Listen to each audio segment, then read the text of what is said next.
ಅಧ್ಯಾಯ ಮತ್ತಿನ ಬರೆದ ಸುವಾರ್ತೆ 28ನೇ ಅಧ್ಯಾಯ 20ನೇ ವಚನ ಓದೋಣ. 28ನೇ ಅಧ್ಯಾಯ. ಹೆಸರಿನಲ್ಲಿ ದಿಗ್ಶಾಸನ ಮಾಡಿಸಿ ನಾನು ನಿಮಗೆ ಆಜ್ಞಾಪಿಸಿದನೆಲ್ಲ ಯೇಸು ಸ್ವಾಮಿ ಶಿಷ್ಯರು ಹೇಳ್ತಾರೆ, ನಾನು ನಿಮಗೆ ಆಜ್ಞಾಪಿಸಿದ್ದನ್ನೆಲ್ಲ ಕಾಪಾಡಿಕೊಳ್ಳುವುದಕ್ಕೆ ಅವರಿಗೆ ಉಪದೇಶ ಮಾಡಿರಿ. ನಾನು ಇದೇ ಉಪದೇಶವನ್ನು ನಮಗಾಗಿ ಇವತ್ತು ಬಂದಿದೆ ತಗೊಂಡು ಹಲ್ಲೆಲೂಯಾ.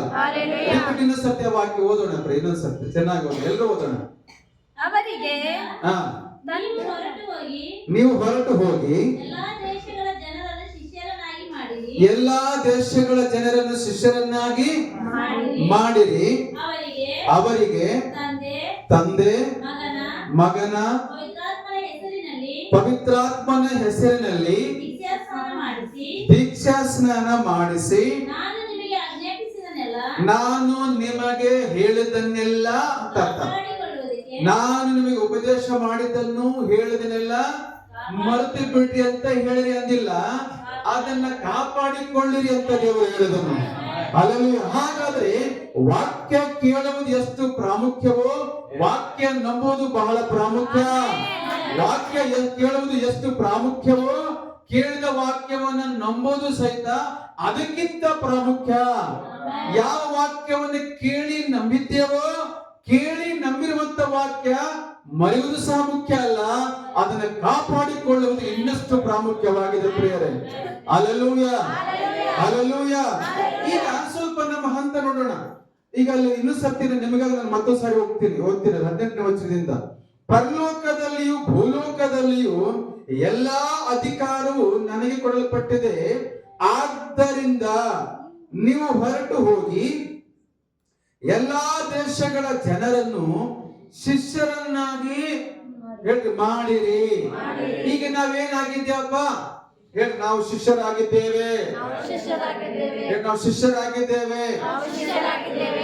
ಅವರಿಗೆ ಈಗ ದೀಕ್ಷಾಸ್ನಾನ ಸಹ ಆಯ್ತಲ್ಲ, ತಂದೆ ಮಗ ಪವಿತ್ರಾತ್ಮನ ಹೆಸರು ನಮಗೇನಾಯ್ತು, ಶಿಷ್ಯರಾಗಿರುವುದಕ್ಕಾಗಿ ದೀಕ್ಷಾಸ್ನಾನ ಮಾಡಿಸಿಕೊಂಡಿದ್ದೇವೆ. ಈಗ ದೀಕ್ಷಾಸ್ನಾನ ಮಾಡಿಸಿಕೊಂಡು ಎರಡನೇ ಹಂತ ಆದರೆ ಆಮೇಲೆ ಅಲ್ಲಿ ಮೂರನೇ ಸಂಗತಿ ಹೇಳ್ತಾರೆ, ನಾನು ಈಗ ಮೂರನೇ ಸರ್ತಿ ನಾನು ನಿಮಗೆ ಆಜ್ಞಾಪಿಸಿದನ್ನೆಲ್ಲ ಕಾಪಾಡಿಕೊಳ್ಳಿ. ಹಾಗಾದ್ರೆ ಶಿಷ್ಯರಾಗಿರುವ ನಾವೇನು ಮಾಡ್ಬೇಕಪ್ಪ? ಈಗ ಕೇಳಿರುವ ವಾಕ್ಯವನ್ನ, ನಂಬಿರುವಂತ ವಾಕ್ಯವನ್ನ, ಶಿಷ್ಯರಾಗಿರುವ ನಾವು ವಾಕ್ಯವನ್ನ ಕಾಪಾಡಿಕೊಳ್ಳಬೇಕು.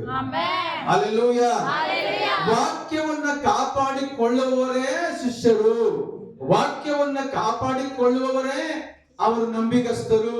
ವಾಕ್ಯವನ್ನು ಕಾಪಾಡಿಕೊಳ್ಳುವವರೇ ದೇವರ ಮಕ್ಕಳು ಪ್ರಿಯರೇ. ಹಲ್ಲೆಲೂಯಾ. ಮತ್ತು ವಾಕ್ಯ ಕೇಳೋ ಜನ ಬಹಳ ಜಾಸ್ತಿ ಸಿಗ್ತಾರೆ.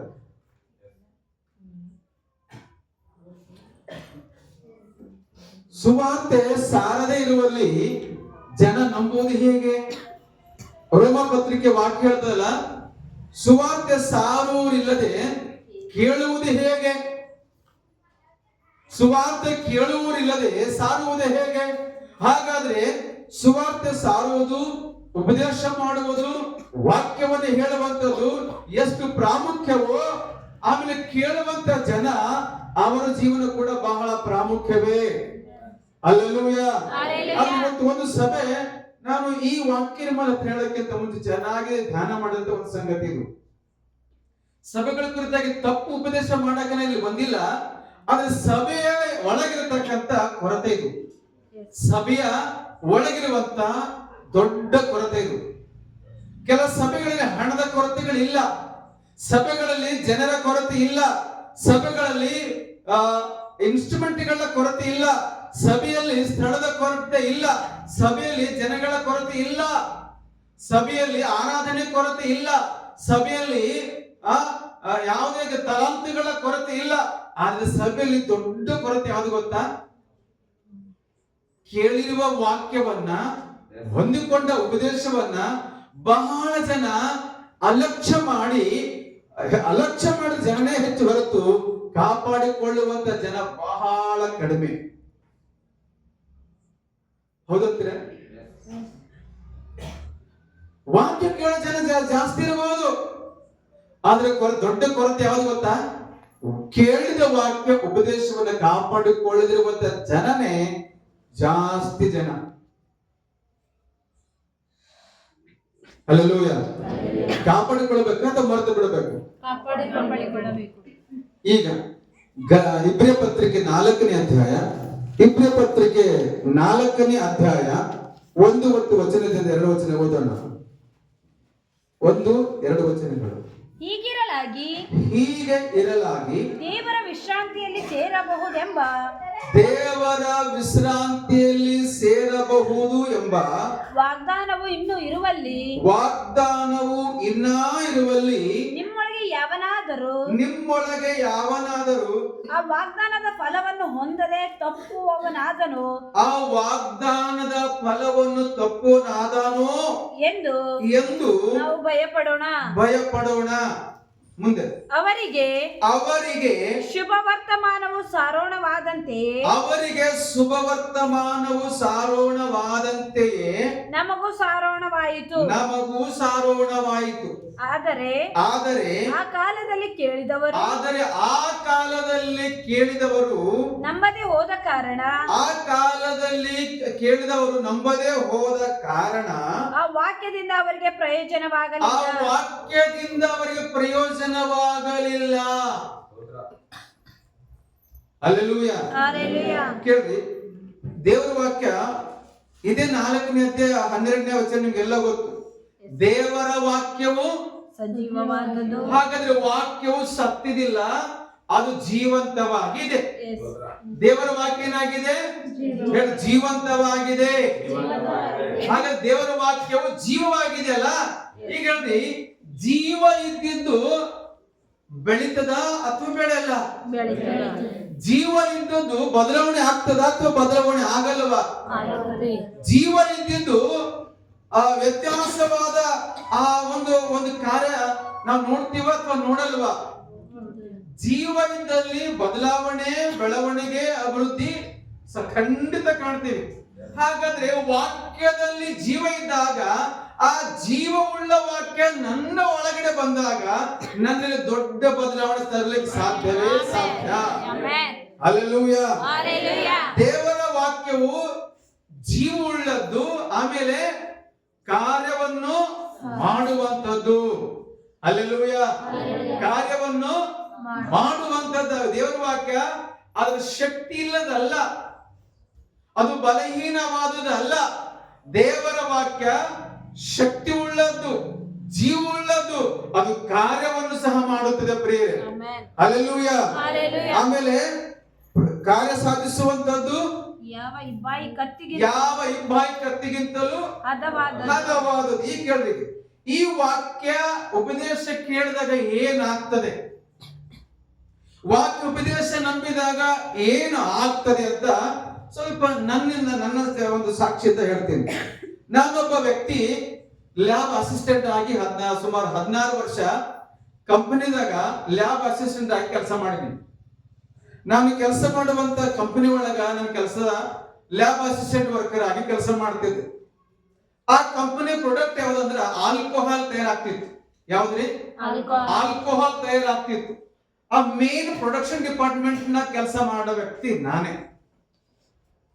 ನಮಗ ಆ ಟೈಮ್ನಾಗ ಟೋಟಲಿ 1 ವಾರದಾಗ 3 first duty, second shift, third shift ಅಂತ 3 ಶಿಫ್ಟ್ ಆಗ್ತಿತ್ತು.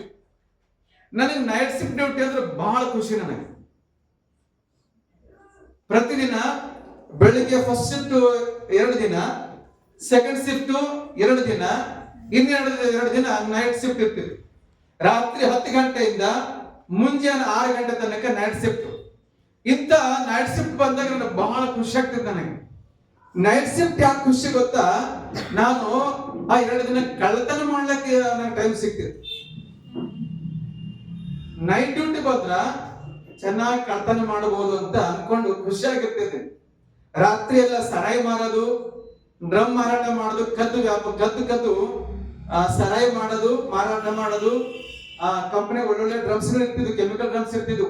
ಒಂದು ಡ್ರಮ್ 98ನಾಗ 200 ರೂಪಾಯಿ ಒಂದು ಡ್ರಮ್ ಮಾರಾಟ ಮಾಡ್ತಿದ್ರೆ ಕಳ್ತನ ಮಾಡ. ಆಮೇಲೆ ನೈಟ್ ಡ್ಯೂಟಿ ಬಂದ ಬೆಸ್ಟ್ ಆಲ್ಕೋಹಾಲ್ ಇಂದ ಮದ್ಯಪಾನ ತಯಾರು ಮಾಡಿ ಪಾರ್ಟಿ ಮಾಡ್ತಿದೀವಿ ನಾವೆಲ್ಲ. ಕಳ್ತನ ಮಾಡೋದು, ಸರಾಯಿ ಕುಡಿಯೋದು, ಗೀತಾಂಜಲಿ ತಿನ್ನೋದು, ಸಿಗರೇಟ್ ಸೇದೋದು, ಎಲ್ಲ ಪಾಪಿಷ್ಟ ಜೀವನ ಮಾಡ್ತಿದ್ದೆ ನಾನು. ಆದ್ರೆ ಒಂದಾನೊಂದು ದಿನ ಇಂಥ ಕಳ್ಳನಿಗೆ, ಆ ಕಳ್ಳನ ಕಿವಿಗೆ ಸುವರ್ತಮಾನ ಸಾರೋಣ ಆಯಿತು. ಈ ಕಳ್ಳನಿಗೆ, ಕುಡುಕನಾದ ನನಗೆ ಸುವಾರ್ತೆ ಸಾರೋಣ ಆಯಿತು. ಕೆಟ್ಟ ಚಟಗಳಿಗೆ ಒಳಗಾದ ನನಗೆ ಸುವಾರ್ತೆ ಸಾರೋಣ ಆಯಿತು. ನಾನು ಮುಂಚೆಯ ವ್ಯಕ್ತಿ ಯಾರು ಗೊತ್ತಾ? ನನ್ನ ಪೋಸ್ಟ್ ಯಾವುದು? ಕಳ್ಳತನದ ಪೋಸ್ಟ್, ಕುಡುಕನ ಪೋಸ್ಟ್, ಕೆಟ್ಟ ಸಹವಾಸ ಮಾಡುವಂತ ಪೋಸ್ಟ್ ನಂದು, ಪಾಪಿಷ್ಟ ಬದುಕು ನನ್ನ ಜೀವನ. ಆದ್ರೆ ಇಂಥ ವ್ಯಕ್ತಿಗೆ ಸುವರ್ತಮಾನ ಸಾರೋಣ ಆದ ಮೇಲೆ ಇವತ್ತು ಸೇವಕನಾಗಿ ಬದಲಾವಣೆ ಆಯ್ತಲ್ಲ. ಹಲ್ಲೆಲೂಯಾ. ಹಾಗಾದ್ರೆ ಕಳ್ಳನನ್ನ ಬದಲಾವಣೆ ಮಾಡಿದ್ದು ವ್ಯಕ್ತಿ ಅಲ್ಲ, ಕಳ್ಳನನ್ನ ಬದಲಾವಣೆ ಮಾಡಿದ್ದು ಸಭೆ ಅಲ್ಲ, ಕಳ್ಳನನ್ನ ಬದಲಾವಣೆ ಮಾಡಿದ್ದು, ಕುಡುಕನನ್ನ ಬದಲಾವಣೆ ಮಾಡಿದ್ದು ಇದ್ಯಾವುದೋ ಬೇರೆ ಲೋಕದ ಕಾರ್ಯಗಳಿಂದ ಅಲ್ಲ. ಈ ಶುಭ ವರ್ತಮಾನ ಅಥವಾ ದೇವರ ವಾಕ್ಯ, ಜೀವವುಳ್ಳ ವಾಕ್ಯ, ಕಾರ್ಯ ಸಾಧಿಸುವಂತ ವಾಕ್ಯ ನನ್ನಲ್ಲಿ ಬಂದಾಗ, ನಾನು ಕೇಳಿದ ವಾಕ್ಯವನ್ನ, ಉಪದೇಶವನ್ನ ಕಾಪಾಡಿಕೊಂಡ ಕಾರಣ ಇವತ್ತು ನಿಮ್ಮ ಮಧ್ಯದಲ್ಲಿ ನಾನೊಬ್ಬ ಸೇವಕನಾಗಿ ನಿಂತು ಮಾತಾಡ್ತಾ ಇದ್ದೇನೆ. Hallelujah, hallelujah. ಈಗ ಒಬ್ಬ ಸೇವಕನ ಸ್ಥಾನಕ್ಕೆ ಬರ್ಲಿಕ್ಕೆ ಕಾರಣ ಏನು? ಸೇವಕನಾಗಿ ಸೇವೆ ಮಾಡ್ಲಿಕ್ಕೆ ಕಾರಣ ಏನು? ಕಳ್ಳನಾಗಿ ಅಲ್ಲ, ಕುಡುಕನಾಗಿ ಅಲ್ಲ. ಈಗ ಕ್ರಿಸ್ತ ಯೇಸುವಿನ ಕೃಪೆಯಿಂದ, ಆತ ನನಗಾಗಿ ಸುರಿಸಿದ ರಕ್ತದಿಂದ, ಆತನ ನನಗಾಗಿ ಪಟ್ಟ ಗಾಯದಿಂದ, ನನಗಾಗಿ ಹೂಳು ಪಟ್ಟ ಕಾರಣದಿಂದ ಇವತ್ತು ನಾನು ಪಾಪಿ ಅಲ್ಲ, ಶಾಪಗ್ರಸ್ತ ಅಲ್ಲ, ದ್ರೋಹಿ ಅಲ್ಲ, ಕುಡುಕ ಅಲ್ಲ, ಕಳ್ಳ ಅಲ್ಲ. ಇದೆಲ್ಲ ಸ್ಥಾನ ಬದಲಾವಣೆ ಆಗಿದ್ದು ಯಾವುದರಿಂದ ಗೊತ್ತಾ? ಈ ವಾಕ್ಯದಿಂದ. ಹಲ್ಲೆಲೂಯಾ. ಲಾಸ್ಟ್ ಟೈಮ್ ನಮ್ಮ ಸಭೆಯವ್ರ ಮನೇಲಿ ಹೋದಾಗ ಮಾತಾಡ್ತಿದ್ದೆ, ದೇವರ ವಾಕ್ಯ ಏನು ಮಾಡಬಲ್ಲದು ಅಂತ. ದೇವರ ವಾಕ್ಯ 2 ಕೆಲಸ ಮಾಡ್ತದೆ. ನನ್ನ ಲೈಫ್ನಾಗ 2 ಕೆಲಸ ಮಾಡಿತ್ತು.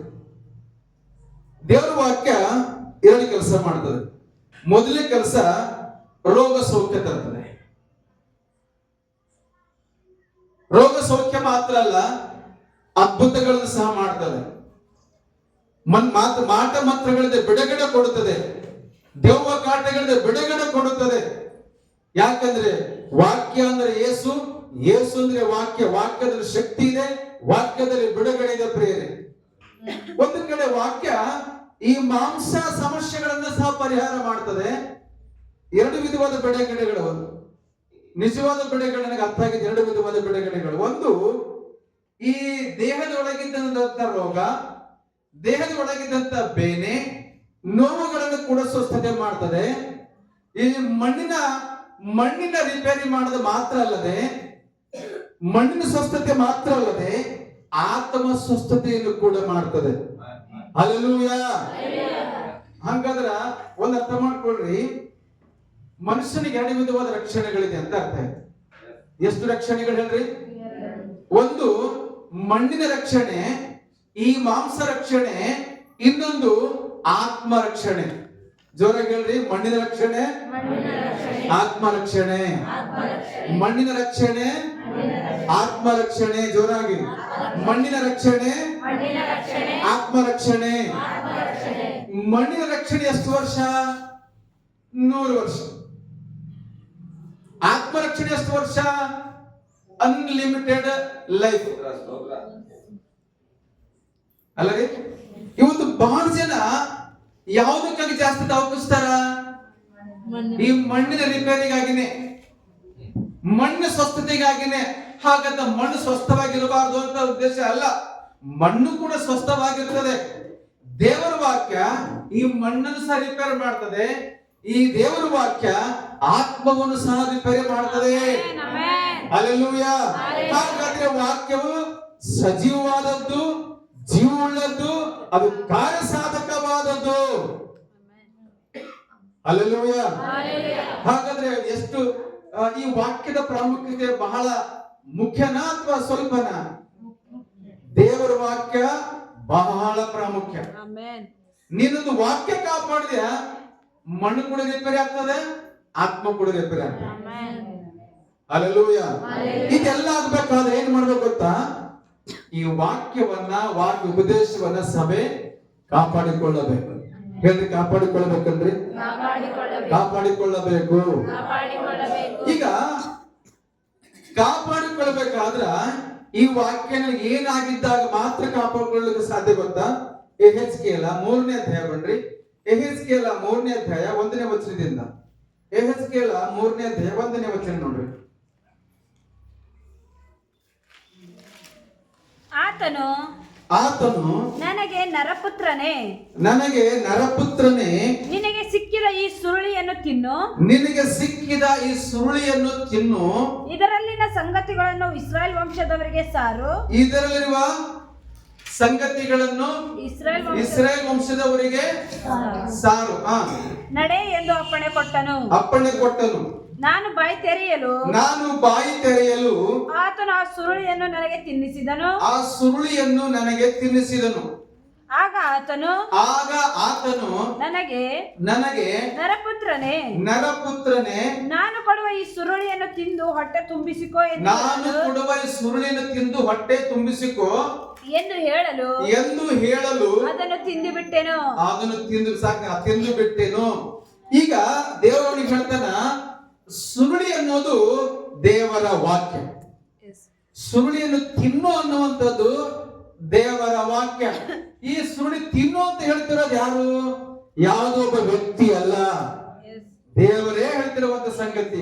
ಒಬ್ಬ ಯೆಹೆಜ್ಕೇಲ ಎಂಬ ಪ್ರವಾದಿಗೆ ದೇವರು ಹೇಳುವಂತ ಸಂಗತಿ, ಈ ವಾಕ್ಯವನ್ನು ತಿನ್ನು, ಈ ಸುರುಳಿಯನ್ನು ತಿನ್ನು, ಈ ವಾಕ್ಯವನ್ನು ತಿನ್ನು, ಈ ಸುರುಳಿಯನ್ನು ತಿನ್ನು ಅಂತ ಹೇಳ್ತಿರೋದು ಒಬ್ಬ ವ್ಯಕ್ತಿ ಅಲ್ಲ, ದೇವರೇ ಹೇಳ್ತಿದ್ದಾನೆ. ಹಲ್ಲೆಲೂಯಾ. ಹಾಗಾದ್ರೆ ಒಬ್ಬ ಪ್ರವಾದಿಗೆ ಯಾವುದು ಬಲ? ಹಾಗಾದ್ರೆ ದೇವರ ವಾಕ್ಯವನ್ನ, ಸುರುಳಿಯನ್ನ ತಿನ್ನುವ ಆಹಾರವೇ ಪ್ರವಾದಿಯ ಸಾಮರ್ಥ್ಯವಾಗಿದೆ. ಹಲ್ಲೆಲೂಯಾ. ಹಾಗಾದ್ರೆ ನನಗೂ ನಿಮಗೂ ದೇವರ ಸೇವೆಗಾಗಲಿ, ನಮ್ಮ ಕುಟುಂಬ ಜೀವನಕ್ಕಾಗಲಿ, ನಮ್ಮ ನಂಬಿಕೆ ಜೀವನಕ್ಕಾಗಲಿ ನಮಗೆ ಯಾವುದು ಶಕ್ತಿಯಾಗಿದೆ? ದೇವರ ವಾಕ್ಯವೇ ನಮ್ಮ ಶಕ್ತಿಯಾಗಿದೆ. ದೇವರ ವಾಕ್ಯವೇ ನಮ್ಮ ಶಕ್ತಿಯಾಗಿದೆ. ಇನ್ನೊಂದು ವಾಕ್ಯ ನೋಡ್ರಿ, ಯೆರೆಮೀಯ 15:16. ಯೆರೆಮೀಯ 15:16. ನನಗೆ ದೊರೆತ ನಿನ್ನ ಮಾತುಗಳನ್ನು, ಇಲ್ಲೊಬ್ಬ ಯೆರೆಮೀಯ ಪ್ರವಾದಿ ಪುನಃ ಹೇಳುವಂತ ಒಂದು ಮಾತು, ನನಗೆ ದೊರೆತ ನಿನ್ನ ಮಾತುಗಳು ಆಹಾರ ಮಾಡಿಕೊಂಡೆನು. ನಿನ್ನ ನುಡಿಗಳು ನನಗೆ ಹರ್ಷವೂ ಹೃದಯಾನಂದವೂ ಆದವು. ನಿನ್ನ ನುಡಿಗಳು ನನಗೆ ಹರ್ಷವೂ ಮತ್ತು ಆನಂದವೂ ಆದವು ಅಂತ. ಈಗ ನಾನು ಕೇಳ್ತೀನಿ, ನಿಮಗೆ ಯಾವ್ದು ಹರ್ಷ, ಯಾವ್ದು ನಿಮಗೆ ಆನಂದ? ಸಭೆ ಒಳಗ ಯಾವ್ದು ಹರ್ಷ? ಯಾವುದನ್ನು ಸಂತೋಷ ಪಡ್ಬೇಕು ನಾವೀಗ? ಎಲ್ಲಿ ಹರ್ಷಗೊಳ್ಬೇಕು? ನಾವು ಯಾವ ವಿಷಯದಲ್ಲಿ ಹರ್ಷಗೊಳ್ಬೇಕು? ವಾಕ್ಯ ಅಲ್ಲ. ಈಗ ಯಾವಾಗ ಒಂದು ಸಭೆ, ಒಬ್ಬ ವ್ಯಕ್ತಿ ದೇವರ ವಾಕ್ಯವನ್ನ ಆಹಾರವಾಗಿ ಅರ್ಥ ಮಾಡ್ಕೊಳ್ತಾನೋ, ಆತ್ಮಿಕ ಆಹಾರ ಅಂತ ಅರ್ಥ ಮಾಡ್ಕೊಳ್ತಾನೋ, ಆ ಆಹಾರ ಆ ಶಕ್ತಿಯನ್ನು, ಬೂಸ್ಟ್ ಅನ್ನು, ಬಲವನ್ನು ಕೊಡ್ತಾರೆ. ಆಮೇಲೆ ಈ ಸಾಧಾರಣವಾಗಿ ಗಮನಿಸ್ರಿ, ಈ ಸಾಧಾರಣವಾಗಿ ನಾವು ಒಂದು ವಾರ ಊಟ ಬಿಟ್ಟಿವಂದ್ರ ನಮ್ಮ ದೇಹ ಪೂರ್ತಿ ಬಲಹೀನ ಆಗುತ್ತೆ. ಶಾರೀರಿಕವಾದಂತ ಊಟ ಒಂದ್ ವೇಳೆ ಬಿಟ್ಟಿವಂದ್ರ ಪೂರ್ತಿಗೆ ಬಲಹೀನ ಆಗ್ಬಿಡ್ತದಲ್ಲ. ಹಾಗಾದ್ರೆ ಆತ್ಮಿಕ ಮನುಷ್ಯರಾಗಿರುವ ನಾವು, ನಿಮ್ಗೆ ಸಬ್ಜೆಕ್ಟ್ ಗೊತ್ತಲ್ಲ, ನಾನು ಆತ್ಮ ಮನುಷ್ಯನಾಗಿದ್ದೇನೆ. ನಾನು ಆತ್ಮಿಕ ಮನುಷ್ಯನಾಗಿದ್ದೇನೆ. ನಾನು ದೇಹದಲ್ಲಿ ಜೀವಿಸುತ್ತಾ ಇದ್ದೇನೆ. ನಾನು ಆತ್ಮಿಕ ಮನುಷ್ಯನಾಗಿದ್ದೇನೆ. ನಾನು ದೇಹದಲ್ಲಿ ಬದುಕ್ತಾ ಇದ್ದೀನಿ, ಜೀವಿಸ್ತಾ ಇದ್ದೀನಿ. ಹಾಗಾದ್ರೆ ಆತ್ಮಿಕ ಮನುಷ್ಯನಿಗೆ ಊಟ ಯಾವುದು? ಯೆರೆಮೀಯ ಯಾವ್ದು ಊಟ ಅನ್ಕೋತಾರೆ, ಅದೇ ನಮ್ಮ ಊಟ. ನಿನ್ನಿಂದ ದೊರಕಿದಂತ ಆ ಮಾತುಗಳೇ ನನ್ನ ಆಹಾರವಾಗಿ ಮಾಡಿಕೊಂಡೇನು. ಈಗ ನಾನು ಕೇಳ್ತೀನಿ, ದೇವರ ಮಕ್ಕಳು, ನಮ್ಮ ನಿಜವಾದ ಫುಡ್ ಯಾವುದು? ನಮ್ಮ ನಿಜವಾದ ಆಹಾರ ಯಾವುದು? ದೇವರ ವಾಕ್ಯವೇ ನಮ್ಮ ಆತ್ಮಿಕವಾದ ಊಟ. ಈ ವಾಕ್ಯ ಎಂಬ ಊಟ ಯಾರು ನಿಲ್ಲಿಸ್ಬಿಡ್ತಾರೋ ಅವ್ರ ಆತ್ಮದಲ್ಲಿ ಪ್ರತಿದಿನ ವೀಕ್ ಆಗ್ತಾ ಹೋಗ್ತಾರೆ.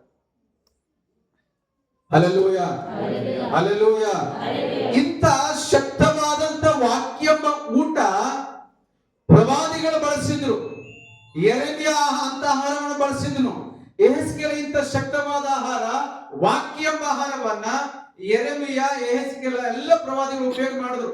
ಸುರುಳಿ ತಿನ್ನುವಂದಾಗ ಸುರುಳಿ ತಿಂದ್ರು, ಆಹಾರ ಅಂತ ಅರ್ಥ ಮಾಡಿಕೊಂಡು ಆತ್ಮಿಕವಾದ ಆಹಾರವಾಗಿ ಮಾಡಿಕೊಂಡ್ರು. ಅವರು ದೊಡ್ಡ ಪ್ರವಾದಿಯಾಗಿ ಇಡೀ ದೊಡ್ಡ ಇಸ್ರೇಲ್ ಜನವನ್ನ ನಡೆಸಲಿಕ್ಕೆ ಶಕ್ತರಾದರು ಪ್ರಿಯರೇ. ಹಲ್ಲೆಲೂಯ. ಈಗ ಪುನಃ ಇಬ್ರಿಯ 4ನೇ ಅಧ್ಯಾಯಕ್ಕೆ ಬನ್ರಿ.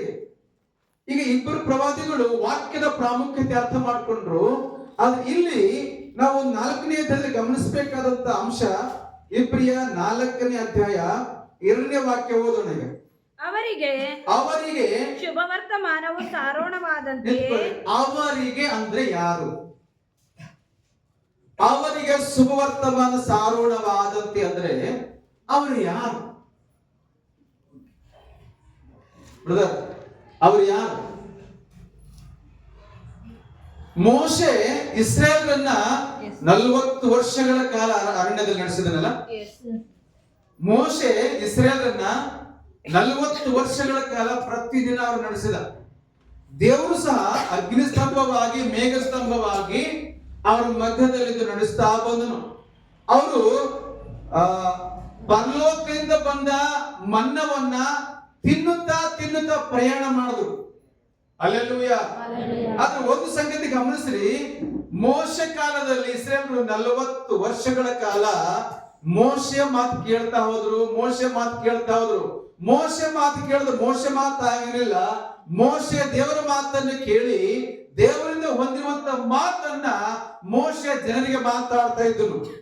ಗಮನಿಸಿ ಅರ್ಥ ಮಾಡ್ಕೊಳ್ರಿ. ಎಷ್ಟು ವರ್ಷ ಮೋಶೆ ಮಾತಾಡ್ದ? 40 ವರ್ಷ ಮಾತಾಡ್ದ. ಹಾಗಾದ್ರೆ 40 ವರ್ಷಗಳ ಕಾಲ ಅವರಿಗೆ ದೇವರಿಂದ ಬಂದಂತ ಮಾತು, ದೇವರಿಂದ ಬಂದಂತ ವರ್ತಮಾನ, ದೇವರಿಂದ ಬಂದಂತ ಮಾರ್ಗದರ್ಶನ, ದೇವರಿಂದ ಬಂದಂತ ವಾಕ್ಯ 40 ವರ್ಷಗಳ ಕಾಲ. ಎಷ್ಟು ವರ್ಷ ರೀ? 40 ವರ್ಷ ದೇವರ ಸ್ವರ ಕೇಳಿದ್ರು. 40 ವರ್ಷ ಸುವಾರ್ತೆ ಕೇಳಿದ್ರು. ಮೋಶೆ ಪ್ರತಿ ಸಾರಿ ದೇವರ ಹತ್ರ ಹೋಗ್ತಿದ್ದ, ದೇವರನ್ನ ಕೇಳಿಸ್ಕೊಳ್ತಿದ್ದ. ದೇವರ ಏನ್ ಮಾತಾಡ್ಲಿ, ಏನ್ ಉಪದೇಶ ಮಾಡ್ಲಿ, ಇವ್ರಿಗೆ ಹೆಂಗೆ ನಡೆಸಲಿ, ಯಾವ ಮಾತು ಕೊಡ್ಲಿ ಇವ್ರಿಗಂತ ದೇವರಿಂದ ಪ್ರತಿದಿನ ಮೋಶೆ ಕೇಳ್ತಾ ಇದ್ದ. ದೇವರು ಏನೆಲ್ಲ ಮೆಸೇಜ್ ಕೊಡ್ತಿದ್ನೋ ಆ ಮೆಸೇಜ್ ಮೋಶೆ ಜನಗಳು ಉಪದೇಶ ಮಾಡ್ತಿದ್ರು. ಹಲ್ಲೆಲೂಯ. ಅಷ್ಟು 40 ವರ್ಷಗಳ ಕಾಲ ಅವ್ರ ಸುವಾರ್ತೆ ಕೇಳಿದ್ರು. ಆ ಸುವಾರ್ತೆ, ಆ ವಾಕ್ಯ ಅವ್ರ ಜೀವನಕ್ಕೆ ಲಾಭ ತರಲಿಲ್ಲ. ಯಾಕೆ ತಂದಿಲ್ಲ? ಅವರಿಗೆ ವಾಕ್ಯ ಕೇಳಿದ್ರು, ಉಪದೇಶ ಕೇಳಿದ್ರು, 40 ವರ್ಷ ಕೇಳಿದ್ರು. ಆದ್ರೆ ಆ ವಾಕ್ಯ ಅವ್ರಿಗೆ ಉಪಯೋಗ ಬರಲಿಲ್ಲ ಅಂತ ವಾಕ್ಯ ಹೇಳ್ತಲ್ಲ. ನನ್ನ ಜೊತೆ ಇನ್ನೂ ಸತ್ಯ ವಾಕ್ಯ ಹೋದ್ರಿ. ಅವರಿಗೆ ಶುಭ ವರ್ತಮಾನವು ಸಾರೋಣವಾದಂತೆ ನಮಗೂ ಸಾರೋಣವಾಯಿತು. ಆದರೆ ಆ ಕಾಲದಲ್ಲಿ ಕೇಳಿದವರು ಜೋರಾಗಿ ಎಲ್ಲರೂ ವಾಕ್ಯ ಹೋದ್ರಿ. ಆ ಕಾಲದಲ್ಲಿ ಕೇಳಿದವರನ್ರಿ. ಯಾವ ಕಾಲದಲ್ಲಿ ಕೇಳಿದವರು? ಮೋಶೆ ಕಾಲದಲ್ಲಿ ಕೇಳಿದವರು. ಲಾಭ ಆಗಲಿಲ್ಲ ಅವರಿಗೆ ಆ ವಾಕ್ಯ. ಹಾಗಾದ್ರೆ ವಾಕ್ಯದ ಶಕ್ತಿ ಇದ್ದಿಲ್ಲೇನು? ಜೀವ ಇದ್ದಿಲ್ಲೇನು? ಬಲ ಇದ್ದಿಲ್ಲೇನು? ಮತ್ತೆ ಯಾಕೆ ಅವ್ರಿಗೆ ಉಪಯೋಗ ಆಗ್ಲಿಲ್ಲ? ಅವರಿಗೆ ಯಾಕೆ ಆಗ್ಲಿಲ್ರಿ? ಇವತ್ತು ನಾವು ಉಪದೇಶ ಕೇಳ್ತಾ ಇಲ್ಲೇನು? ನಮ್ಗೆ ಉಪದೇಶ ಸಾರೋಣ ಆಗ್ತಾ ಇಲ್ವೇನು? ನಾವಿವತ್ತು ಲಾಭ ಮಾಡ್ಕೊಳ್ತಾ ಇದ್ದೀವ? ಅವತ್ತು ಮೋಶೆಯಿಂದ ಮಾತಾಡಿದಂತ ದೇವರು ಇವತ್ತನ್ನ ಅಭಿಷಕ್ತರ ಮುಖಾಂತರ ದೇವರು ಮಾತಾಡ್ತಿದ್ದಾನೆ. Hallelujah, hallelujah. ದೇವರ ವಾಕ್ಯವು ಕಾರ್ಯಸಾಧಕವಾದದ್ದು, ಯಾವ ವಿಭಾಗ ಕತ್ತಿಗಿಂತಲೂ ಹದವಾದದ್ದು, ಕೀಲು ಮಜ್ಜೆಗಳನ್ನು ವಿಭಾಗಿಸುವಷ್ಟು ಮಟ್ಟಿಗೂ ಅದು ದೂರಿ ಹೋಗುವಂತ ಸಾಮರ್ಥ್ಯ ಉಳ್ಳದ್ದು.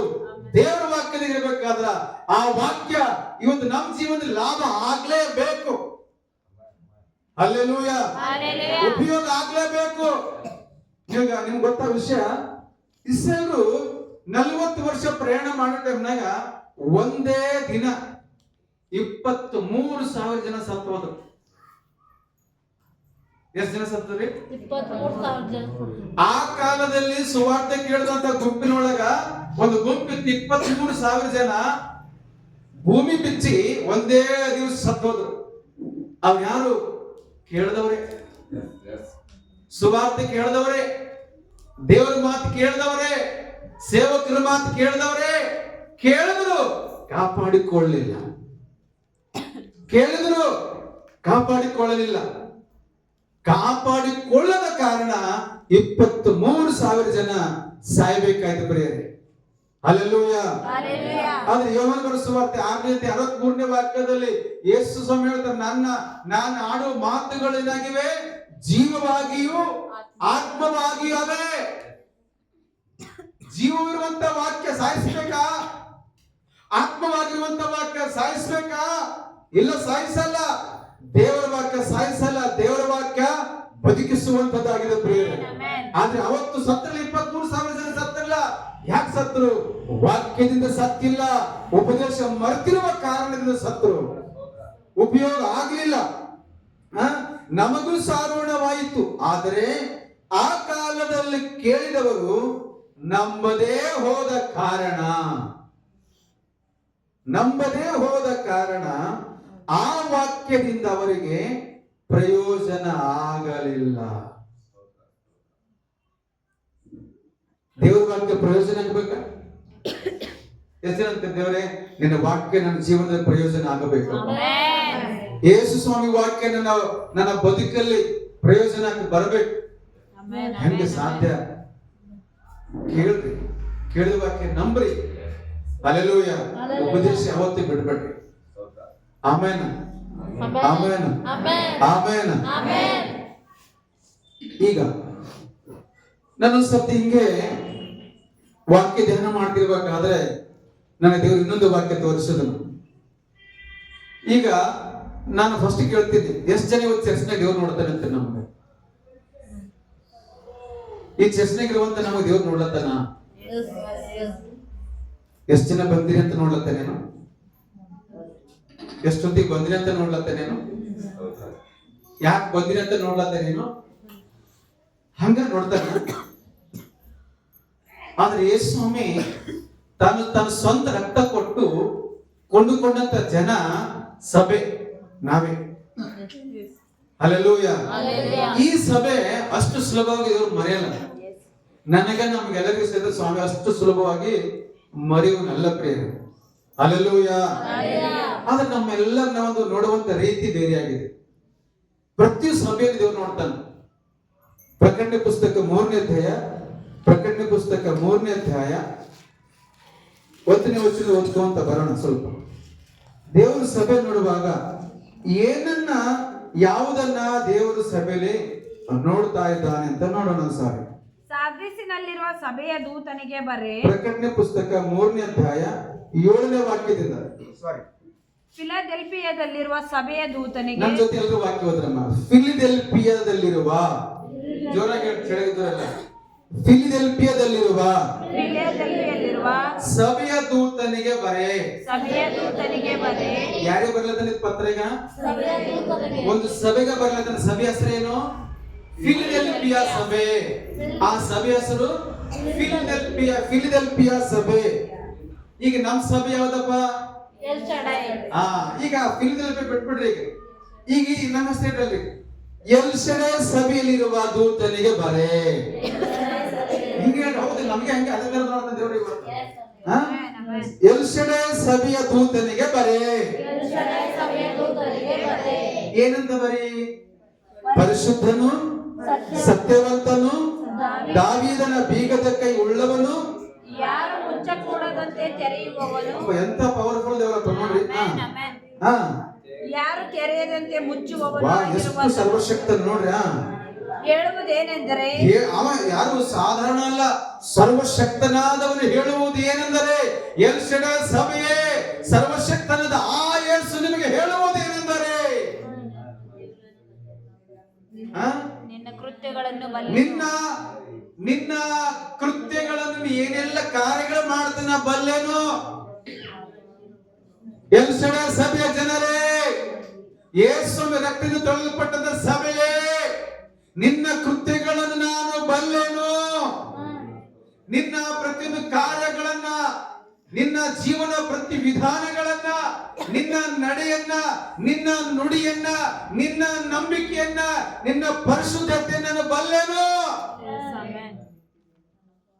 ದೇವರಿಗೆ ಏನು ಗೊತ್ತಿಲ್ಲ ಅಂತ ಎಲ್ಲ ಗೊತ್ತು. ನನ್ನ ಕ್ಯಾರೆಕ್ಟರ್ ಗೊತ್ತು, ನನ್ನ ಸ್ವಭಾವ ಗೊತ್ತು, ನನ್ನ ಕೈ ಕೆಲಸಗಳು ಗೊತ್ತು, ಮನಸ್ಸಿನ ಆಲೋಚನೆಗಳು ಗೊತ್ತ ನನ್ನ ದೇವರಿಗೆ ಗೊತ್ತು. ಮುಂದೆ ಹೋಗೋಣ.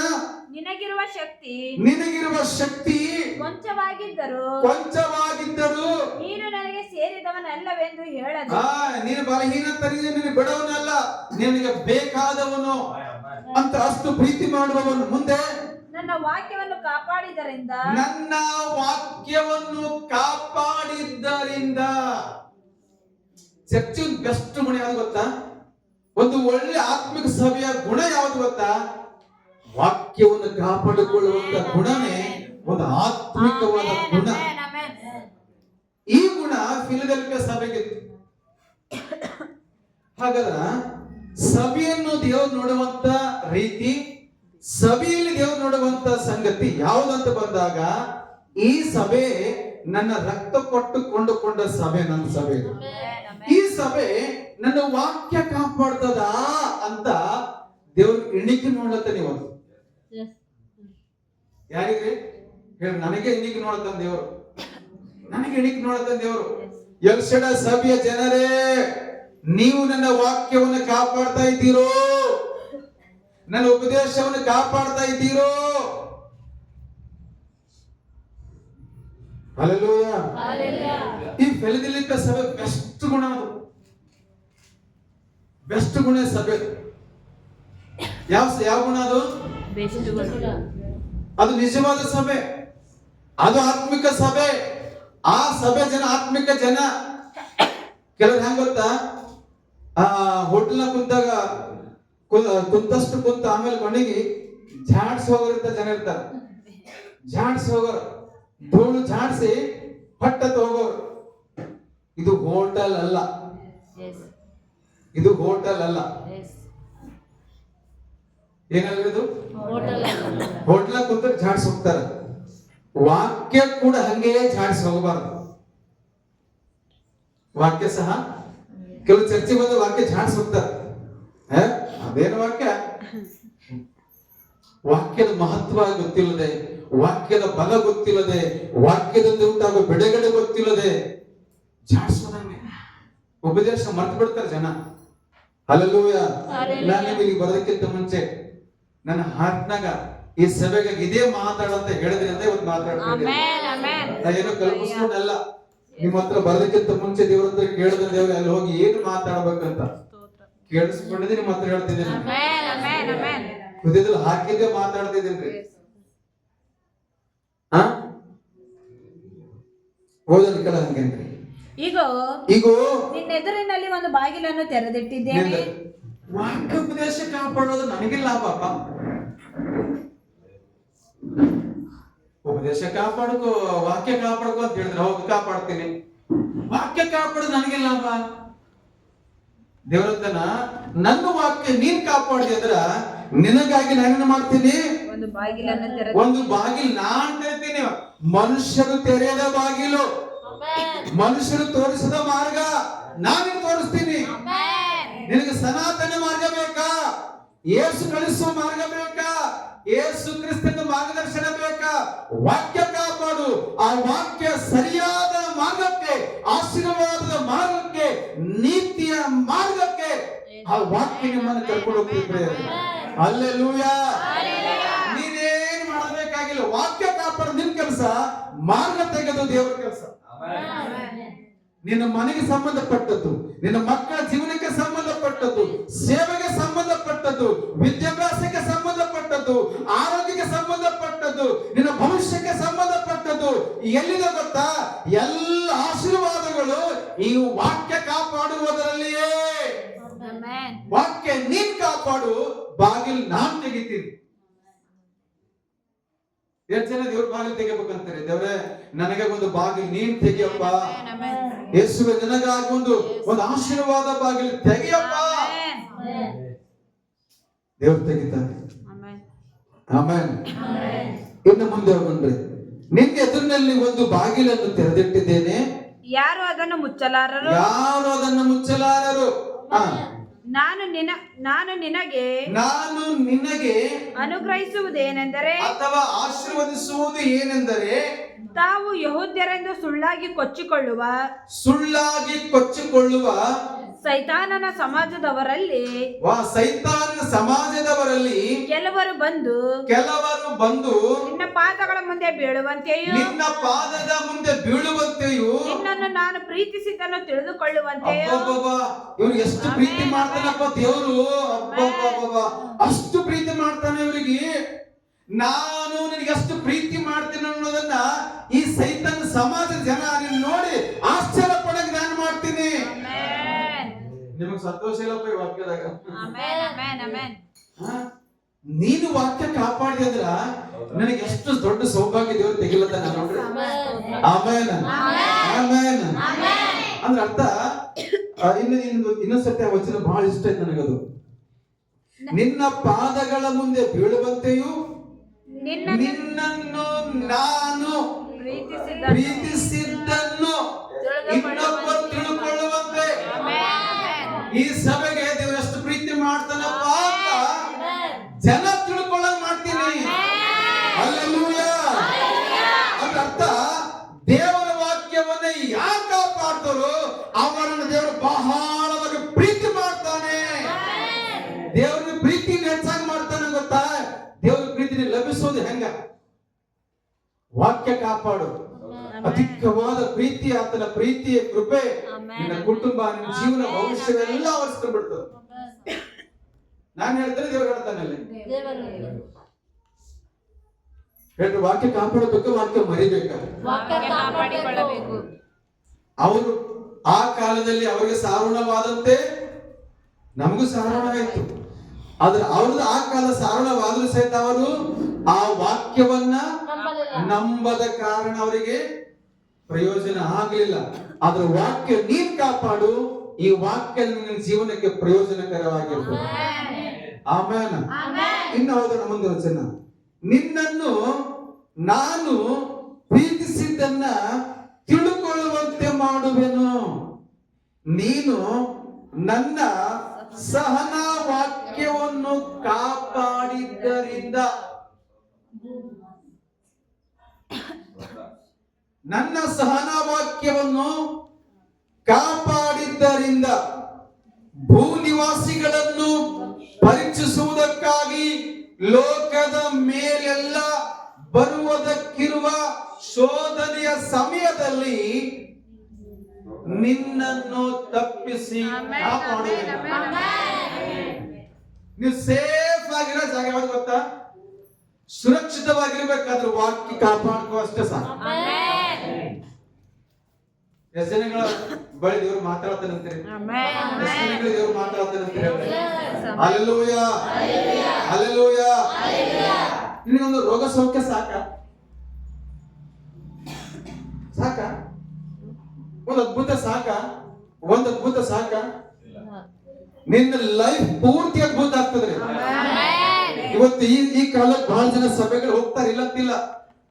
ಒಂದು ಅದ್ಭುತ ಆದ್ರೆ ಸಾಕು, ಒಂದು ಸ್ವಸ್ಥತೆ ಆದ್ರೆ ಸಾಕು, ಒಂದಾದ್ರೆ ಸಾಕಂತಾರೆ. ಅಲ್ಲಲ್ಲ, ಜೀವನ ಪೂರ್ತಿ ಅದ್ಭುತ ಇರ್ತದ್ರಿ, ಜೀವನ ಪೂರ್ತಿ ಸುರಕ್ಷತೆ ಇರ್ತದ್ರಿ. Hallelujah, hallelujah. ನೀನೇನ್ ಮಾಡ್ಬೇಕು ಅಷ್ಟೇ, ಸಹನವಾಗಿ. ಆಮೇಲೆ ವಾಕ್ಯ, ಯಾವ ವಾಕ್ಯ ಅಂತ? ಸಹನ ವಾಕ್ಯ. ವಾಕ್ಯ ಯಾವುದು? ಸಹನ ವಾಕ್ಯ. ಸಹನ ಅಂದ್ರೇನು? ಸಹನ ಅಂದ್ರೇನು? ಆ ವಾಕ್ಯದೊಳಗೆ ತಾಳ್ಮೆ, ಸಹನೆ, ಪ್ರೀತಿ, ದಯೆ, ಶಕ್ತಿ, ಕನಿಕರ, ಸಾಮರ್ಥ್ಯ ಎಲ್ಲ ವಾಕ್ಯದಿಗೆ. ಈ ವಾಕ್ಯ ನೀನ್ ಕಾಪಾಡಿದ್ರ ಈ ವಾಕ್ಯ ಜೀವನ ಪೂರ್ತಿ ನೀನು ಕಾಪಾಡ್ತದೆ. ಆಮೇನ್. ಲೋಕದ ಮೇಲೆ ಶೋಧನೆ ಬರಬಹುದು, ಆದ್ರೆ ವಾಕ್ಯ ನೀನ್ ಕಾಪಾಡಿದೆ ಅಂದ್ರ ಜನಗಳ ಮೇಲೆ ಶೋಧನೆ ಬಂದ್ರು ನಿನ್ನ ಮೇಲೆ ಯಾವತ್ತೂ ಶೋಧನೆ ಬರಲ್ಲ. ಆಮೇನ್. ಶೋಧನೆ ಅನ್ನೋದು ನಿನ್ನ ವಿಷಯನೇ ಆಗಲ್ಲ. ಹಲ್ಲೆಲೂಯಾ. ಹಾಗಾದ್ರ ಸಭೆಯನ್ನ ದೇವರು ನೋಡುವ ರೀತಿ ಯಾವುದು? ಸಭೆಯೊಳಗೆ ಎಷ್ಟು ಐಟಮ್ ಅವ, ಎಷ್ಟು ಇನ್ಸ್ಟ್ರೂಮೆಂಟ್ಗಳವ, ಎಷ್ಟು ಜನ ಹರ ಅಂತ ನೋಡ್ತಾ ಇಲ್ಲ. ಇವ್ರನ್ನ ವಾಕ್ಯ ಕಾಪಾಡ್ತಾರ ಅಂತ ದೇವ್ರು ನೋಡತ್ತನ್ರಿ. ಆಮೇನ್. ಹಲ್ಲೆಲೂಯಾ. ಆಮೇನ್. ಸರ್, ವಾಕ್ಯ ಕಾಪಾಡಿದ್ರೆ ಇನ್ನೇನು ಆಶ್ಚರ್ಯ ನಿಮಗೆ ಹೇಳ್ತೀನಿ. ನಾನು ನಿನ್ನ ವಾಕ್ಯ ಕಾಪಾಡಿದೆವ, ಇದೆಲ್ಲ ನಮ್ಮ ಲಾಭ. ಇನ್ನೊಂದು ಸಭೆ ಇನ್ನೊಂದು ಕೆಲಸ ಮಾಡ್ಬೇಕು. ಎರಡು ಮಾತು ಹೇಳ್ರಿ. ಒಂದು ವಾಕ್ಯವು ನಮ್ಮ ಆಹಾರವೆಂದುಕೊಳ್ಳಬೇಕು. ಎರಡನೇದು ವಾಕ್ಯವನ್ನ ಕಾಪಾಡಿಕೊಳ್ಳಬೇಕು. ಮೂರನೇದು ವಾಕ್ಯ ಅಭ್ಯಾಸ ಮಾಡಬೇಕು. ವಾಕ್ಯ ಆಹಾರವಾಗಿ ಮಾಡಿಕೊಳ್ಬೇಕು, ವಾಕ್ಯವನ್ನ ಕಾಪಾಡಿಕೊಳ್ಬೇಕು, ವಾಕ್ಯವನ್ನ ಅಭ್ಯಾಸ ಮಾಡಬೇಕು. ಈ ಮೂರು ಕೆಲಸ ಇವತ್ತು ಕಲಿಸ್ತದೆ ನಿಮಗೆ. ಯೆರೆಮೀಯ ಹೇಳ್ತಾನಲ್ಲ, ನಿನ್ನ ಮಾತುಗಳು ನಾನು ನನಗೆ ಆಹಾರವಾಗಿ ಮಾಡಿಕೊಂಡೇನು ಅಂತ ಹೇಳ್ತಾನೆ. ಸಭೆ ಏನ್ ಮಾಡ್ಬೇಕು ಗೊತ್ತಾ? ದೇವರ ವಾಕ್ಯ ನನ್ನ ಆತ್ಮಿಕವಾದ ಆಹಾರ. ಈ ಆಹಾರ ಇಲ್ಲದೆ ನನ್ನ ಜೀವನ ಇಲ್ಲ ಅಂತ ಈ ರೀತಿಯಾಗಿ ಇದನ್ನ ಆಹಾರವಾಗಿ ಅಂದುಕೊಳ್ಬೇಕು. ಆಮೇಲೆ ಈ ವಾಕ್ಯವನ್ನ ಕಾಪಾಡಬೇಕು. ಎಷ್ಟು ಮಾತಾಯ್ತು? ಎರಡು ಮಾತಾಯ್ತು. ವಾಕ್ಯ ಆಹಾರವಾಗಿ ಮಾಡಿಕೊಳ್ಬೇಕು, ವಾಕ್ಯವನ್ನ ಕಾಪಾಡಬೇಕು. ಮೂರನೇದು ವಾಕ್ಯ ಅಭ್ಯಾಸ ಮಾಡಬೇಕು. ಜೋರಾಗಿ ಹೇಳ್ರಿ, ವಾಕ್ಯ ಅಭ್ಯಾಸ ಮಾಡಬೇಕು. ಅಭ್ಯಾಸ ಅಂದ್ರೆ ಏನು? ಪ್ರಾಕ್ಟೀಸ್ ಮಾಡಬೇಕು. ಪ್ರಾಕ್ಟೀಸ್ ಮಾಡಬೇಕು. ಈಗ ಅಭ್ಯಾಸ ಅಂದ್ರೆ ಏನ್ ಹೇಳ್ತೀವಿ ನೋಡ್ರಿ. ಒಬ್ಬ ರೈತನಿಗೆ 1 ಎಕರೆ ಹೊಲದ ಅಂತ ಇಟ್ಕೊಳ್ರಿ. ಅವನಿಗೆ ಇದಕ್ಕೆ ಬೀಜ ಅವೇನ್ ಮಾಡ್ಬೇಕು? ಬಿತ್ತುವಂತ ಕೆಲಸ ಮಾಡ್ಬೇಕು. ಬಿತ್ತುವಂತ ಕೆಲಸ ಮಾಡ್ಬೇಕು. ಏನು ಹೇಳ್ರಿ? ಇನ್ನೊಂದ್ಸರ್ತಿ ಹೇಳ್ರಿ. ಇನ್ನೊಂದ್ಸರ್ತಿ ಹೇಳ್ರಿ. ಈ ರೀತಿ ಕೆಲಸ ಮಾಡುವುದಕ್ಕೆ ಅಭ್ಯಾಸ ಅಂತ, ಪ್ರಾಕ್ಟೀಸ್ ಅಂತ. ಚರ್ಚು ಬರೇ ಕೇಳ್ತಾ ಕೂರ್ಬಾರ್ದು. ಕೇಳಿದ ವಾಕ್ಯ, ಒಂದು ಉಪದೇಶ, ಅಭ್ಯಾಸ. ಹಲ್ಲೆಲೂಯಾ. ಉದಾಹರಣೆ ನಿನ್ನಂತೆಯೇ ಕೇಳಿದೆ, ಕಾಪಾಡಿದೆವು ಅಷ್ಟೇ. ಈಗ ಅಭ್ಯಾಸ ಮಾಡ. ವಾಕ್ಯ ಹೇಳ್ತದ, 1000 ವರ್ಷಗಳ ಲೋಕದಲ್ಲಿ ಬದುಕುವುದಕ್ಕಿಂತ ನಿನ್ನ ಸಮ್ಮುಖದಲ್ಲಿ ಕಳೆಯುವ 1 ದಿನವೇ ಮೇಲ ಅಂತ ವಾಕ್ಯ ಉಪದೇಶ ಕೇಳ್ದ. ಸಭೆಗೆ ಆಸಕ್ತಿ ಬರ್ಲಿಕ್ಕೆ ಆರಂಭ ಮಾಡ್ಬೇಕು, ಅಭ್ಯಾಸ ಮಾಡ್ಬೇಕು. ವಾಕ್ಯ ಕೇಳ್ದ, ಅಭ್ಯಾಸ ಮಾಡ್ಬೇಕು. ಆಮೇಲೆ ನಿಮಗೆ ತಪ್ಪು ಮಾಡಿದವರನ್ನು ನಮ್ಮ ತಪ್ಪುಗಳನ್ನು ಕ್ಷಮಿಸುವಂತ, ಕ್ಷಮಿಸಿ ಅಂತ ಉಪದೇಶ ಕೇಳ್ದ, ಕಾಪಾಡ. ಯಾವ ವಾಕ್ಯ ಉಪದೇಶ ಕಾಪಾಡಿದ ವಾಕ್ಯ ಅಭ್ಯಾಸ ಮಾಡು. ಹಲ್ಲೆಲೂಯಾ. ಇಲ್ಲಿ ನಾವು ಬರೇ ಕೇಳ್ತೀವಿ, ಬರೇ ಕಾಪಾಡ್ತೀವಿ. ಇಲ್ಲ, ಅಭ್ಯಾಸ ಸಹ ಮಾಡಬೇಕು. ಇಲ್ಲ ಮಾತಾಡ್ತೀನಿ ಸರ್. ಸ್ತೋತ್ರ. ಹಲ್ಲೆಲೂಯಾ. ಹಲ್ಲೆಲೂಯಾ. ಅಭ್ಯಾಸ ಅಂದ್ರೆ ಏನ್ ಹೇಳ್ರಿ? ಹೇಳಿದ ಕೆಲಸ ಮಾಡಬೇಕು. ಉಪದೇಶ ಕೇಳಿದ್ದು ಪ್ರಾಕ್ಟಿಕಲ್ ಮಾಡಬೇಕು. ಕೆಲವು ಪ್ರಾಕ್ಟಿಕಲ್ ಮಾಡಂಗಿಲ್ಲ, ಸಾಯಂಕಾಲಕ ಪ್ರಾಕ್ಟಿಕಲ್ ಮಾಡಲ್ಲ. ಬಂದನ ಕುಂತನ ಕೇಳದನ ಹೋದನ, ಬಂದನ ಕುಂತನ ಕೇಳದನ ಹೋದನ, ಬಂದನ ಕುಂತನ ಕೇಳ್ದ ಹೋದ. ವಾಕ್ಯ ಎಕ್ಸ್ಪೆರಿಮೆಂಟ್ ಮಾಡಂಗಿಲ್ಲ, ಅಭ್ಯಾಸ ಮಾಡಲ್ಲ. ಆತ್ಮಿಕ ಸಭೆಗೆ ಇನ್ನೊಂದು ಗುಣ ಇರಬೇಕು, ವಾಕ್ಯ ಅಭ್ಯಾಸ ಮಾಡುವಂತ ಗುಣ ಇರಬೇಕು. ಆಮೇನ್. ಆಮೇನ್. ಒಂದು ಕೊಲೊಸ್ಸೆ 3:13 ವಾಕ್ಯ ಓದ್ರಿ. ಕೊಲೊಸ್ಸೆ 3:13 ಓದ್ರಿ. ಅಭ್ಯಾಸ ಮಾಡೋದು ಹೆಂಗ ಅಂತ ಹೇಳ್ತೇನೆ.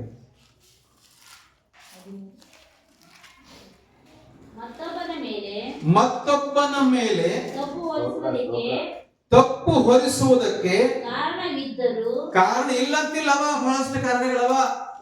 ತಪ್ಪು ಮಾಡೋದು ಬಹಳ ಜನ ಸಭೆದಿಗಿರ್ತಾರ. ಸಭೆದಾಗ ತಪ್ಪುಗಳಾಗ್ತಾವ. ಕಾರಣ ಇದ್ದರೂ ತಪ್ಪು ಹೋಲಿಸದೆ ಇದ್ರು ಸಹ ತಪ್ಪು ಹೋಲಿಸ್ಬೇಡ. ಹಾ, ಮುಂದೆ ಒಬ್ಬರಿಗೊಬ್ಬರು ಒಬ್ಬರೇ ಅಲ್ಲ, ಒಬ್ಬರಿಗೆ ಇನ್ನೊಬ್ಬರು, ಒಬ್ಬರಿಗೊಬ್ಬರು ಸಹಿಸಿಕೊಂಡು ಕ್ಷಮಿಸಿರಿ. ಸಹಿಸಿಕೊಂಡು ಕ್ಷಮಿಸಿರಿ ಅಂತ ಇವತ್ತು ವಾಕ್ಯೋಪದೇಶ ಆಯ್ತು. ಹಲ್ಲೆಲೂಯಾ. ಅಲ್ಲಿ ಸಹಿಸ್ಕೊಳ್ಬೇಕಂತ, ಆಮೇಲೆ ಕ್ಷಮಿಸಬೇಕು. ಹೇಳ್ರಿ, ಸಹಿಸ್ಕೊಳ್ಬೇಕು, ಕ್ಷಮಿಸಬೇಕು, ಸಹಿಸ್ಕೊಳ್ಬೇಕು, ಕ್ಷಮಿಸಬೇಕು. ಇವತ್ತು ವಾಕ್ಯೋಪದೇಶ ದೇವರು ಮಾಡದ. ಈಗ ನೆಕ್ಸ್ಟ್ ಹೋಗ್ಬೇಕು ನೀವು. ನಮಗೆ ಯಾರಾದ್ರೂ ತಪ್ಪು ಮಾಡ್ಯಾರ? ಯಾರಾದ್ರೂ ತಪ್ಪು ಮಾಡ್ಯಾರ? ಸಾರಿ ಸಾರಿ, ನಾನು ತಪ್ಪು ಮಾಡಿದ ಕ್ಷಮಿಸಿ. ಅಭ್ಯಾಸ ಮಾಡ್ಬೇಕು. ಇದು ಅಭ್ಯಾಸ ಅಂತಾನೆ. ಇನ್ನೊಂದು, ಒಬ್ಬರಿಗೊಬ್ಬರು ಪ್ರಾರ್ಥನೆ ಮಾಡ್ರಿ ಅಂತ ಕೇಳಿದೀನಿ. ಸಿಸ್ಟರ್ ಬರ್ರಿ ಪ್ರೇಯರ್ ಮಾಡೋಣ. ಒಬ್ಬರ ಕಡೆ ಒಬ್ರು ಹೋಗ್ರಿ, ಒಬ್ಬರ ಮನೆಗೆ ಒಬ್ರು ಹೋಗ್ರಿ, ಪ್ರಾರ್ಥನೆ ಮಾಡ್ರಿ, ಅಭ್ಯಾಸ ಪ್ರಾರಂಭ ಮಾಡಿ. Hallelujah, hallelujah, hallelujah. ಇದು ಯಾವಾಗ ಆಗ್ಬೇಕು? ಪ್ರತಿದಿನ ಆಗಾಗ ಅಭ್ಯಾಸ ಆಗ್ಬೇಕು. ಆಗಾಗ ಅಭ್ಯಾಸ ಆಗ್ಬೇಕು. ಪ್ರಾಕ್ಟೀಸ್ ಮಾಡ್ತಾ ಇರ್ಬೇಕು ಚರ್ಚ್. ಆಮೇಲೆ ಲೋಕದ ಕಟ್ಟ ಕಡೆಗೆಲ್ಲ ಹೋಗಿ ಸುವಾರ್ತೆ ಸಾರಿ ಅಂತ ವಾಕ್ಯ ಕೇಳಿದೀವ? ಶಿಷ್ಯರಾಗಿ ಮಾಡ್ರಿ ಅಂತ ಕೇಳಿದೀವ? ಹೋಗು, ಒಬ್ಬ ವ್ಯಕ್ತಿ ಹತ್ರ ಭೇಟಿ ಆಗು, ನಿಮ್ಮ ಸ್ನೇಹಿತರ ಭೇಟಿ ಆಗು, ನಿಮ್ಮ ಸ್ವಂತ ಬಳಗದಲ್ಲಿ ಭೇಟಿ ಆಗು, ಇಲ್ಲ ಒಂದು ಹಳ್ಳಿಗೆ ಹೋಗು, ಅಭ್ಯಾಸ ಮಾಡು.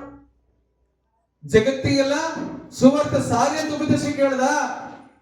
ಆರಂಭ ಮಾಡಿ ಕೆಲಸ ಮಾಡು. ಹಲ್ಲೆಲೂಯಾ. ಇಲ್ಲಿ ತನಕ ಎಷ್ಟು ಜನ ಮಾಡಿದ್ರಿ ಹೇಳ್ರಿ ಅಭ್ಯಾಸ? ವಾಕ್ಯ ಅಭ್ಯಾಸ ಮಾಡಿದೇವ? ಮಾಡ್ಬೇಕು, ಅಭ್ಯಾಸ ಮಾಡಬೇಕು. ಅಭ್ಯಾಸ ಮಾಡುವಂತ ಸಭೆನೇ ಆತ್ಮಿಕ ಸಭೆ. ಈಗ ಮತ್ತಾಯ 17ನೇ ಅಧ್ಯಾಯ 24ನೇ ವಚನ. ಮತ್ತಾಯ 17:24. ಅಭ್ಯಾಸ ಮಾಡುವ ವಿಷಯದಲ್ಲಿ ಏನ್ ಆಶೀರ್ವಾದ ಅಂತ ನೋಡೋಣ. ವಾಕ್ಯ ಅಭ್ಯಾಸ ಮಾಡಿದ್ರೆ ಏನ್ ಆಶೀರ್ವಾದ ಅದ ಅಂತ ನೋಡೋಣ. ಅವರು ಕಪೆರ್ನೌಮಿಗೆ ಬಂದಾಗ ದೇವಾಲಯಕ್ಕಾಗಿ ತೆರಿಗೆಯನ್ನು ಎತ್ತುವವರು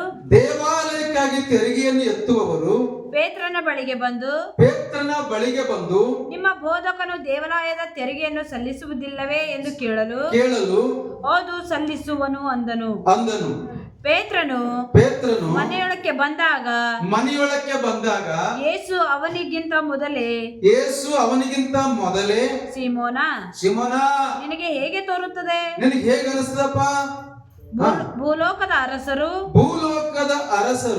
ಸುಂಕವನ್ನಾಗಲಿ ಮಂಡೆ ತೆರಿಗೆಯನ್ನಾಗಲಿ ಟ್ಯಾಕ್ಸ್ ಆಗಲಿ ಯಾರಿಂದ ತೆಗೆದುಕೊಳ್ಳುತ್ತಾರೆ? ತಮ್ಮ ಮಕ್ಕಳಿಂದಲೋ ಬೇರೆಯವರಿಂದಲೋ ಎಂದು ಕೇಳಿದನು. ಅವನು ಬೇರೆಯವರಿಂದ ಎಂದು ಉತ್ತರ ಕೊಡಲು ಯೇಸು ಅವನಿಗೆ ಹಾಗಾದರೆ ಮಕ್ಕಳು ಅದಕ್ಕೆ ಒಳಗಾದವರಲ್ಲವಲ್ಲ, ಆದರೂ ನಮ್ಮ ವಿಷಯವಾಗಿ ಅವರು ಬೇಸರಗೊಳ್ಳಬಾರದು.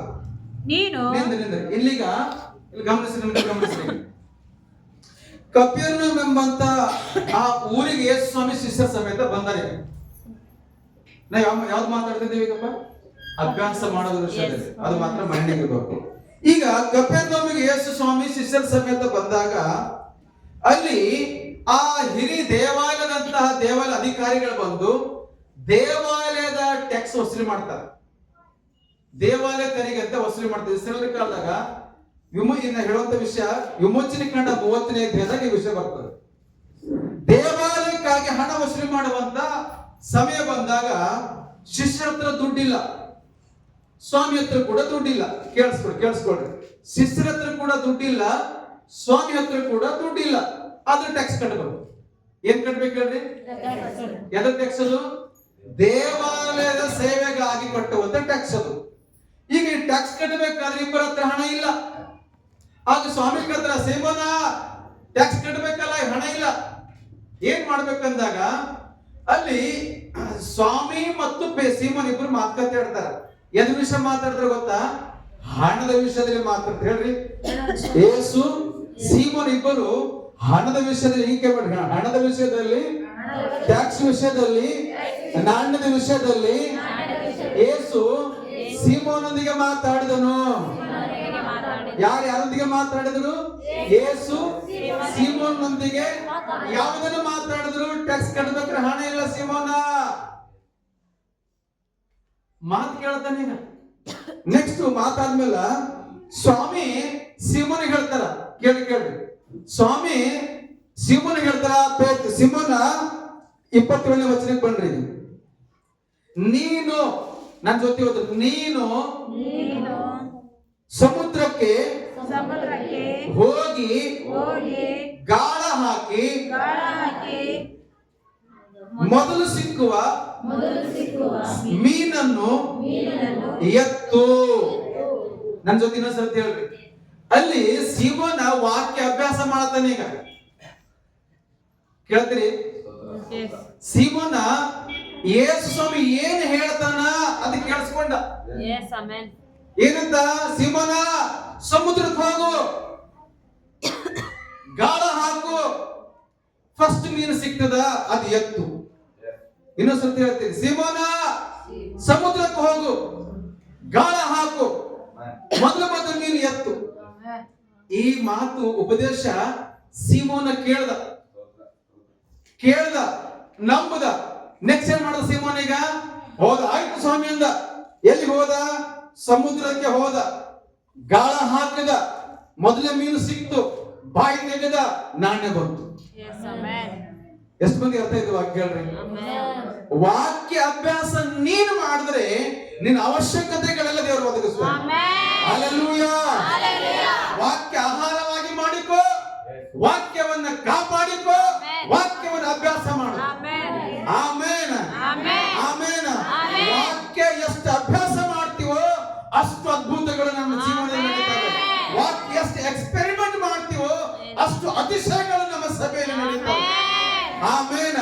ನಿನ್ನ ಭವಿಷ್ಯದಲ್ಲಿ, ನಿನ್ನ ಕುಟುಂಬದಲ್ಲಿ, ಸೇವೆಯಲ್ಲಿ, ಕೆಲಸ ಕಾರ್ಯಗಳಲ್ಲಿ ಅದ್ಭುತ ಆಗಬೇಕಾ?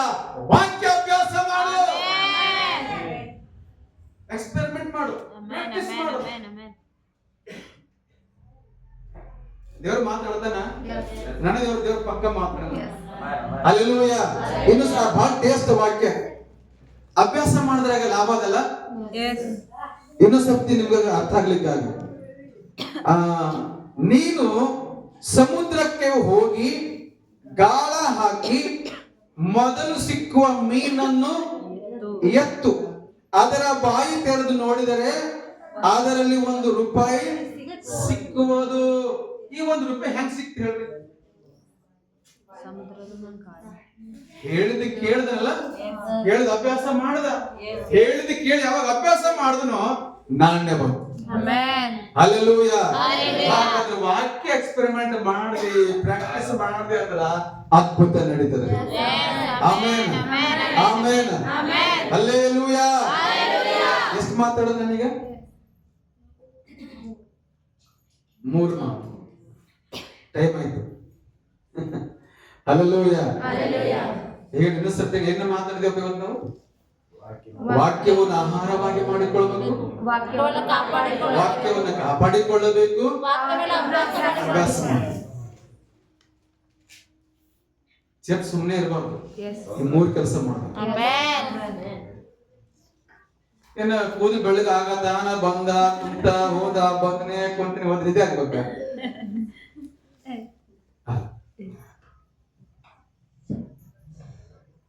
ಏನ್ ಮಾಡ್ಬೇಕು? ನಾನು ಏನ್ ಮಾಡ್ಬೇಕು ಹೇಳ್ರಿ? ಅಭ್ಯಾಸ ಒಂದೇನಾ?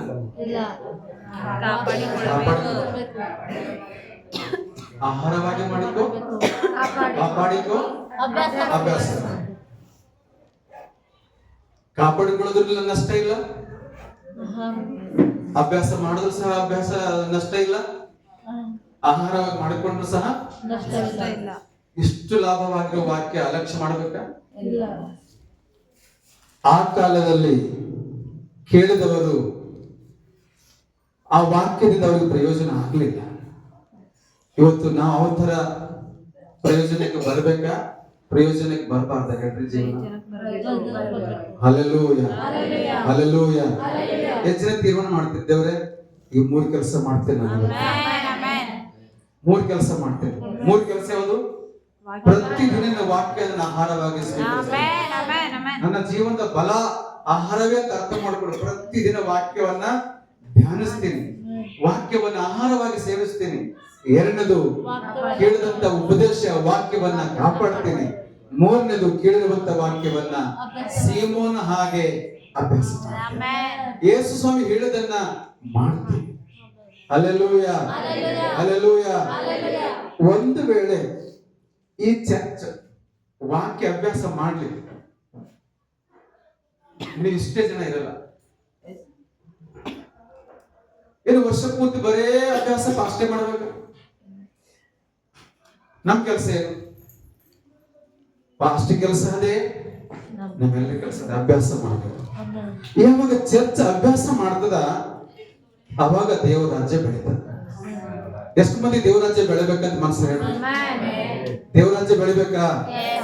ಹೆಂಗ್ ಬೆಳೀತದ ಗೊತ್ತಾ? ಈ 3 ಕೆಲಸ ಮಾಡಿ. ಆಮೆನ್. ಯಾರಿಗೆ ನಿಂದ್ರಲಕ್ಕಾದ್ರೆ ನಿಂತ್ಕೊಳ್ರಿ. ದೇವರ ಮುಂದೆ ಮಾತಾಡ, ದೇವರೇ ನಿನ್ನ ವಾಕ್ಯವನ್ನು ನಾನು ನನ್ನ ನಿಜವಾದ ಆತ್ಮಿಕ ಆಹಾರವಾಗಿ ಮಾಡಿಕೊಳ್ಳುತ್ತೇನೆ.